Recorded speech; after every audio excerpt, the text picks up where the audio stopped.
ഇതായിരുന്നു കേട്ടോ നമ്മുടെ ചെന്ന ദിവസത്തെ പരിപാടി. ഞാൻ വെറുതെ പേര് പറഞ്ഞ് നശിപ്പിക്കണ്ടല്ലോ എന്ന് വിചാരിച്ചിട്ടാണ് സ്ഥലങ്ങളുടെ പേര് പറയാത്തത്. കാരണം ഭയങ്കര പാടാണ് അതൊക്കെ പറയാൻ വേണ്ടിയിട്ട്, എന്നെക്കൊണ്ട് താങ്ങില്ല.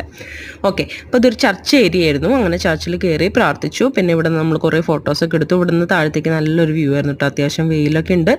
വണ്ടി പാർക്ക് ചെയ്തിട്ട് ചെറിയൊരു കയറ്റം കയറിയിട്ട് വേണം പോവാൻ. അങ്ങനെ അവിടെ ചെന്ന് അതൊക്കെ കഴിഞ്ഞിട്ട് നമ്മൾ നേരെ ഒരു ക്ലോക്ക് ടവറിൻ്റെ അവിടേക്കാണ് പോയത്. അവിടെ അതൊക്കെ കണ്ടു. പിന്നെ കുറേ ആൾക്കാർ ഇങ്ങനെ പല ഇൻസ്ട്രുമെൻസും റോട്ടിലൊക്കെ വായിച്ചുകൊണ്ടൊക്കെ നിൽക്കുന്നുണ്ട് കേട്ടോ. നല്ല അടിപൊളിയായിട്ട് സെറ്റായിട്ട്. അത് കഴിഞ്ഞിട്ട് നമ്മൾ അവിടെ നിന്ന് ഡിന്നർ കഴിച്ചു. ഡിന്നർ കഴിച്ചിട്ട് ഒരു പാർക്കിലേക്കാണ് പോയത്. അപ്പോൾ നിങ്ങൾ വിചാരിക്കും എന്താ ഇത്ര നേരത്തെ ഡിന്നറിന്? സമയം 7 മണി 7:30 ഇവിടെ ഭയങ്കര ലേറ്റായിട്ടാണ് രാത്രി ആവണത്. ഡിന്നർ കഴിച്ച് നമ്മൾ ഈ ബ്രിഡ്ജൊക്കെ കടന്ന് പാർക്കിൽ പോയിരുന്നപ്പോഴുണ്ട് അടിപൊളി ഡാൻസ്. ചെറിയ കുട്ടികളാണ് കേട്ടോ. അവർ കുറേ പ്രാവശ്യം പ്രാക്ടീസൊക്കെ ചെയ്ത് നല്ല അടിപൊളിയായിട്ട് ഡാൻസ് കളിച്ചു. എല്ലാവരും അവരിങ്ങനെ നോക്കിയിരിക്കുകയായിരുന്നു. പിന്നെ നമ്മൾ കുറേ നേരം പാർക്കിൽ റെസ്റ്റ് ചെയ്തിട്ട് തിരിച്ച് ഹോട്ടലിലേക്ക് പോയി. അതായിരുന്നു ജോർജിയയിലെ ഫസ്റ്റ് ദിവസം.